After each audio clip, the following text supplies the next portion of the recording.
Salutations, ici Ed Blast Mode. Aujourd'hui, je vais vous faire la revue d'un blaster que j'attendais depuis un moment, sorti le 26 octobre. Aujourd'hui, nous sommes le 27 octobre. Reçu, bien évidemment, par Blaster Time. Voyons voir ce qu'il y a dans ce fameux colis.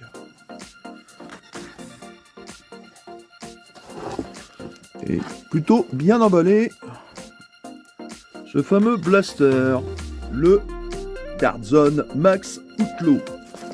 Franchement, sincèrement, c'est un blaster que j'attendais avec impatience. Franchement, c'est un excellent blaster, je l'attendais avec impatience. Le seul et unique chose que je trouve assez dommage, car j'avais fait le DOS Pro qui était avec deux barillet et son porte-barillet. Sur celui-ci, il n'y a ni porte-barillet, ni holster. Donc on va voir l'intérieur de ce packaging qui est sincèrement magnifique. Alors au niveau ici, vous avez toutes les spécificités du blaster. Dans le packaging, les deux barillets, les lunettes de protection. Et là, je vous dis tout de suite, lunettes de protection obligatoires et non conseillées. Le blaster et c'est 12 fléchettes diamant d'arc. Plutôt correct comme packaging. Maintenant, on va le déballer. Alors, dans le packaging, qu'est-ce que l'on trouve ? Nous trouvons bien évidemment les 12 fléchettes, les deux barillets de 6 fléchettes, les lunettes de protection, que je signale au passage obligatoire. Après, nous avons la notice, et ici, vous avez une petite notice avec toutes les fléchettes que Darzone fait. Maintenant, on va passer aux spécificités de ce blaster. Oh, sincèrement, il est plutôt génial. Alors, au niveau de ce blaster, il n'y a pas, à proprement dit, de rail de personnalisation, du moins au-dessus. En dessous, vous avez un rail de personnalisation type Picatinny. Plutôt intéressant. Ici, à l'avant, vous avez un organe de visée. Vous avez un organe de visée à l'arrière et ça donne à peu près ça. Plutôt correct, je trouve. Vous avez bien évidemment marqué en relief Darzone Max. Et ici, vous avez le nom du blaster en gravé Outlaw. De l'autre côté, Outlaw marqué ici, gravé. Vous avez ici Powerhead by PTDZ qui est juste ici. Ça va. Ici vous avez le petit bouton ici pour bloquer la détente et de l'autre côté pour débloquer la détente. Et plutôt là, et vous voyez au niveau de la gâchette, quand vous appuyez sur la gâchette, vous avez le cylindre qui est ici, donc le canon qui s'avance. C'est plutôt bien conçu, je trouve. Vous avez le chien qui est ici. Ah, donc le chien revient tout seul, c'est plutôt pas mal. En métal, je précise. Voyons voir un petit peu comme ça, qu'est-ce que ça donne. Ouh, ça a l'air d'être assez péchu quand même. Donc vous avez bien évidemment les barillets qui se mettent comme ceci et non de l'autre côté, parce que de l'autre côté ça ne passerait pas. Donc ils se mettent quasiment sur la même fonctionnalité que le DOS Pro. Oh, dommage, je pensais qu'on aurait pu par exemple faire tourner le barillet comme ça par exemple, mais bon. Donc pour charger le fameux barillet, vous avez deux techniques. La première technique, c'est vous mettez vos fléchettes comme ceci. Vous tournez au fur et à mesure le cylindre. Ici, et normalement la dernière. Plutôt l'avant-dernière, excusez-moi. Et voilà. Alors vous avez cette technique-là qui est plutôt pas mal correcte, même en partie c'est jouable. Ou alors vous avez la technique. Donc hop, par contre c'est assez dur à enlever le barillet. Ce serait peut-être un petit point négatif que je dirais, ou vous avez la deuxième solution qui est plus simple. ni plus ni moins de charger directement. Et ça va beaucoup plus vite le cylindre. Je lui ferai certainement une impression 3D pour lui faire un holster et peut-être un holster pour tout simplement les barillet. Parce que sincèrement, je vais certainement me racheter quelques barillet supplémentaires parce que 2, c'est pas beaucoup sur le DOS Pro.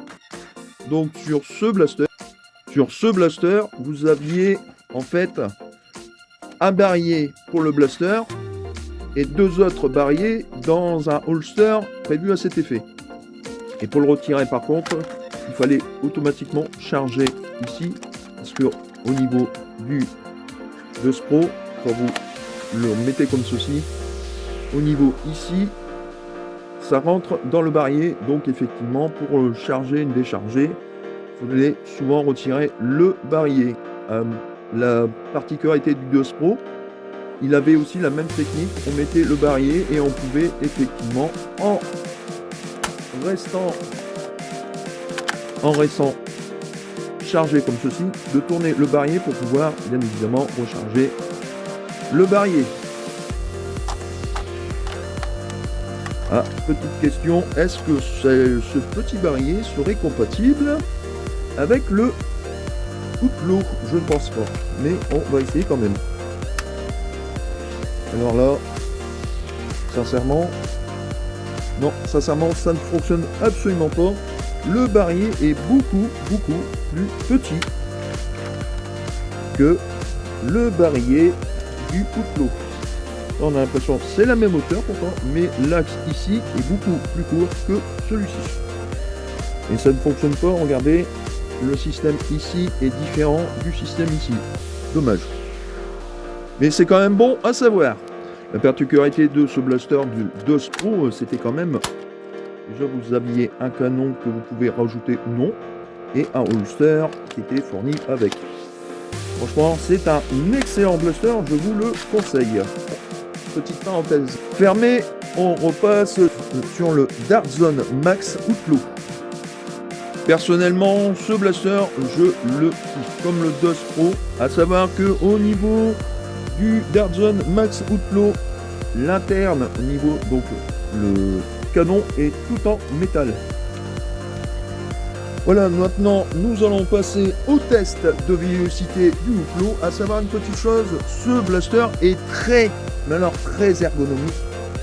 Vous voyez, franchement la poignée elle est géniale. Franchement géniale. Je pensais pas à ce point là haut, mais elle est vraiment géniale. Sincèrement, je vous le conseille, je vous mettrai bien évidemment le lien pour trouver ce fameux blaster en question. Et franchement, pour le prix qu'il coûte, sincèrement, c'est une dinguerie. Maintenant, nous allons passer au test de vélocité de ce petit blaster. A tout de suite.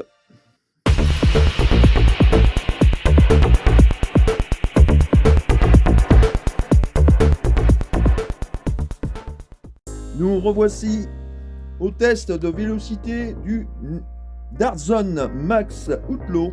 Franchement, il est génial en main. Vous n'avez pas idée. À savoir une petite chose, une petite parenthèse, que pensez-vous de mon fond d'écran qui est, je trouve incroyable? Dites-le moi dans les commentaires, je serais intéressé de le savoir. Chaque vidéo aura un fond complètement différent. Donc maintenant on va passer au test de vélocité du Outlaw. Un fond assez dur à charger. À mon avis le ressort il doit être assez péchu. Voyons voir combien ça fait. Normalement ils disent 127 feet. Normalement 127 feet c'est la distance. C'est pas vraiment le FPS. 118,4. Blaster sur Pro. 13,8.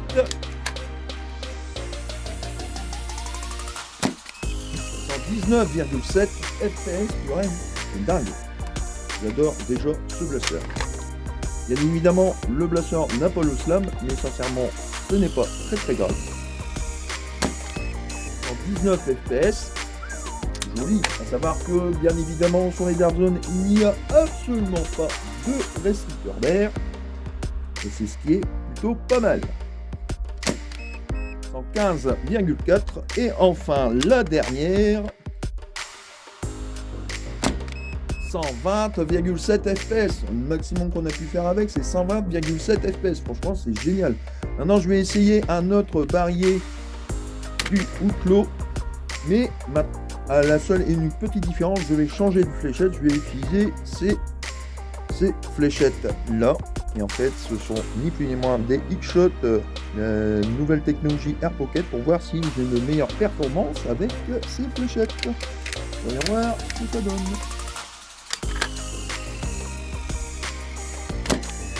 128,5. Donc en gros, avec ces fléchettes là, j'ai beaucoup plus de performance que avec les Ruby Dart. 124,9. Il est génial ce blaster. 132,8 fps. Génial. 129,2. C'est pas parce que vous achetez des fléchettes plus chères, genre Dartzone et j'en passe et des meilleures, que les fléchettes sont beaucoup plus. Vous auriez beaucoup plus de performance. La preuve qu'avec des fléchettes recoupées, d'un paquet à 4,90€ chez Action, franchement, sincèrement, c'est génial. Ils vont aussi droite que les Dartzone Ruby Dart. 123,9, ça c'est le moins fort. Et maintenant, la dernière fléchette. On va voir combien ça fait. 134,4. Franchement, sincèrement, c'est du tonnerre. On va essayer 6 autres fléchettes, mais version Worker Gen 3, pour voir les performances qu'il peut faire avec ce petit blaster qui est fantastique. Donc on va voir les performances qu'on fait avec les Worker Gen 3, génération 3. Voyons voir combien on peut atteindre en FPS avec. 87,2. Oh. Dire que ces fléchettes là ne sont pas très neuves. 97,4. Moins de 100 fps. Comme vous pouvez le voir, ça ne dépend pas forcément du blaster, mais aussi des fléchettes. 5,6. 79 fps. À mon avis, c'est le moins fort qu'on peut faire avec. 103,9. Ah, quand même un petit peu mieux. Et c'était la dernière à 89,5 fps. Personnellement, les premières qui ont fait les meilleures performances, ce sont les X-Shot Air Pocket, nouvelle génération. Après, nous avons bien évidemment les Dartzone Ruby Dart. Et enfin, j'aurais pensé que j'aurais eu beaucoup plus de performance, mais c'est quand même des vieilles fléchettes, il va falloir que j'en rachète. Les Worker Génération 3. Maintenant, nous allons passer au test de tir sur cible avec ma nouvelle cible que j'en ferai bien évidemment une revue, une petite présentation de la fameuse cible. Et ensuite, nous allons passer au test de distance. A tout de suite.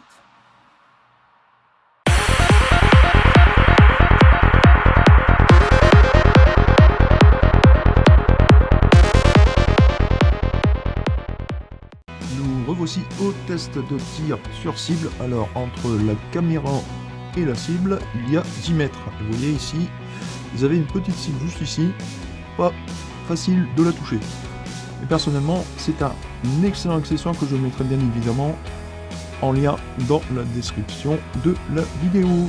Bon, on va passer avec les fléchettes Ruby Dart, Dartzone, pour voir les performances qu'on peut faire si ça tire aussi gros qu'on le dit. Pour viser, ça donne ça. Dedans, en bas de la cible.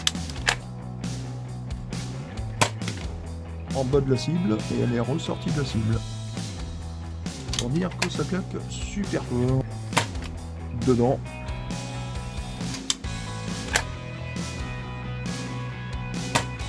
Dedans. Je vais même toucher la cible, on dirait. Ah, elle a ressorti.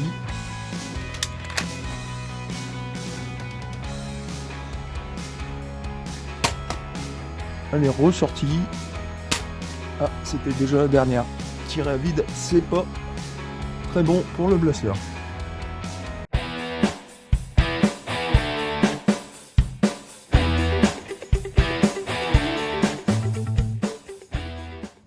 Donc nous revoici au test de portée. Alors on va utiliser bien évidemment les fléchettes fournies dans le packaging, donc les fléchettes Ruby Dart. D'abord, donc voyons voir les performances maximum qu'on peut faire avec en tir tendu déjà.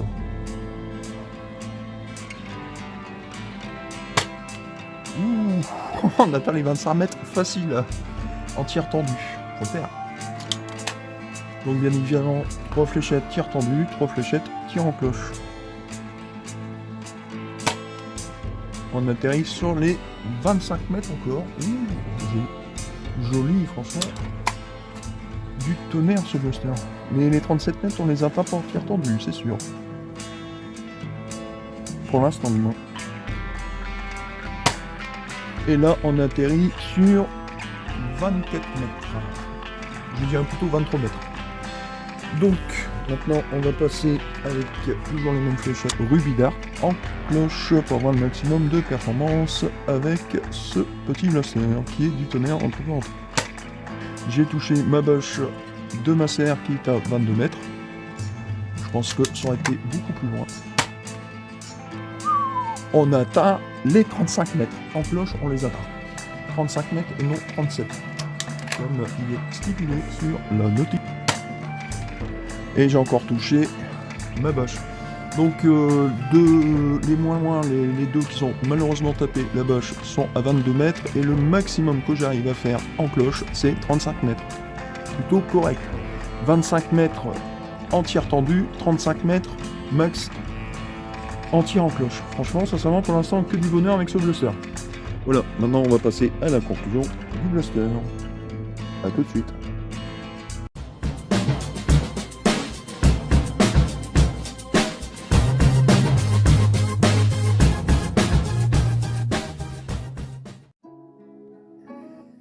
Nous revoici à la conclusion du Dartzone Max Outlaw. Franchement, sincèrement, il est génial. Le seul point négatif que je dirais sur ce blaster, c'est que quand vous enlevez les cylindres, c'est assez dur à les enlever. Ça tire bien, ça c'est clair, ça tire extrêmement bien. Le peu que vous les enlevez que comme ceci, vous avez tendance à avoir le problème, comme j'ai eu tout à l'heure en vidéo, que le barillet se barre un petit peu n'importe où. Mais à part ça, c'est un excellent blaster. Et à savoir une petite chose, c'est que quand vous tirez sur la gâchette, vous voyez ici le canon, et ben en fait il sort, et en fait vous voyez ici il rentre automatiquement dans le barillet en question, et ça fait étanchéité. Et franchement, ça c'est excellent, fallait y penser. Bien sûr, après vous avez dans le packaging les 12 fléchettes et les lunettes de protection. Bon, c'est des lunettes de protection plutôt quali, mais personnellement je ne les mettrai pas parce que moi je préfère largement un autre accessoire d'un autre blaster que j'en ai fait la revue. Et l'accessoire en question que je parle, c'est les lunettes de protection du Dartzone Pro MK1.2, et franchement, ceux qui sont porteurs de lunettes, je vous les conseille. Franchement, ils sont excellents. Petite parenthèse fermée.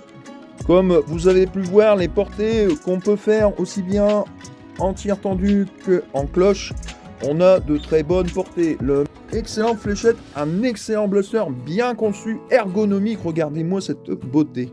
Il y en a qui le mettent en peinture. Je mettrai peut-être des images sur ma vidéo de d'autres blasters qui ont été mis en paint job.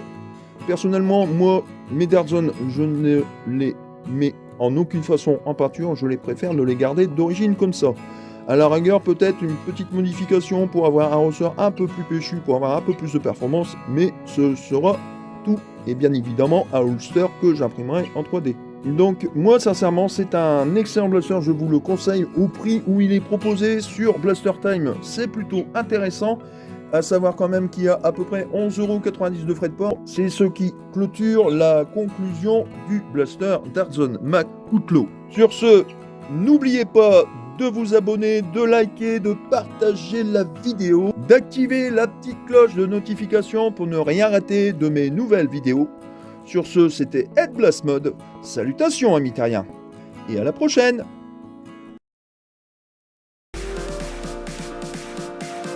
Le DOS Pro avait la particularité d'avoir un holster pour ce blaster et franchement, sincèrement, la merde, je peux en mettre.